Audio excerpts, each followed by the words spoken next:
Eh bien salut tout le monde, j'espère que vous allez bien, en tout cas moi ça va très très bien. Aujourd'hui on se retrouve pour un petit tuto. Je vais essayer de faire de plus en plus de tutos assez simples, assez rapides. On va utiliser cet outil, un petit Raspberry. Alors ça c'est un Raspberry Pi 0. Pour le tutoriel qu'on va faire, ça va être un Raspberry Pi 3 modèle B qui est déjà en mode serveur de mon côté, qui est déjà connecté sur internet avec une image Raspbian.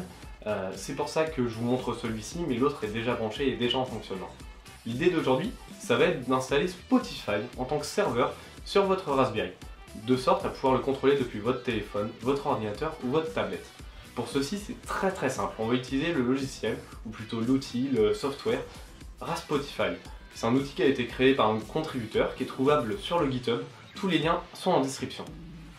En premier temps, il va vous falloir installer Raspbian. Raspbian est une image disque, un système d'exploitation sur la base de Linux qui va être utilisé sur votre Raspberry. Ensuite, nous allons pouvoir installer le logiciel Raspotify. Pour ceci, nous allons devoir taper la commande qui s'affiche ici et attendre, enfin faire entrer. Ils vont nous demander des commandes, éventuellement votre mot de passe que vous allez rentrer, puis ça sera bon. La première façon de le voir est en allant sur Spotify sur son ordinateur, ou son téléphone, ou sa tablette bien entendu.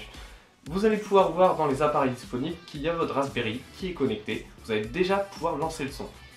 La seconde étape qu'on va vouloir, nous de notre côté, c'est qu'on puisse contrôler quand même un petit peu ça depuis où on veut. Je suis à 300 mètres de chez moi, je me dis, wow, allez, je lance la musique, ça se lance sur l'enceinte, et quand j'arrive chez moi, j'ai ma musique. L'idée pour ça, c'est d'aller dans le fichier de configuration, pour changer le nom de notre Raspberry, ou plutôt de notre Raspotify, et on va changer le nom pour mettre un nom que l'on souhaite. Il s'affichera dans Spotify directement.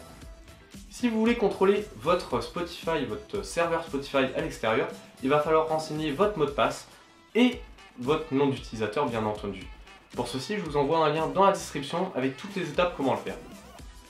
On va ensuite pouvoir taper cette commande qui s'affiche ci-dessus pour relancer le serveur Spotify.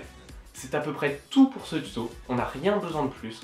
Par la suite, l'idée, c'est de faire un Raspberry, une enceinte connectée on va dire, avec Spotify sur un petit Raspberry comme ça.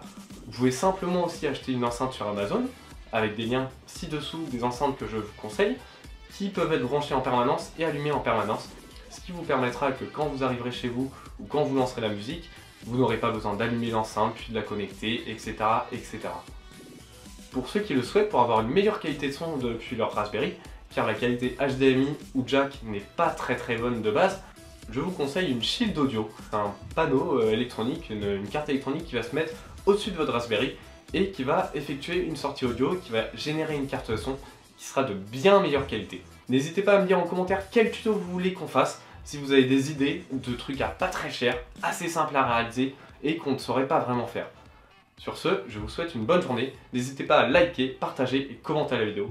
Ciao ciao tout le monde.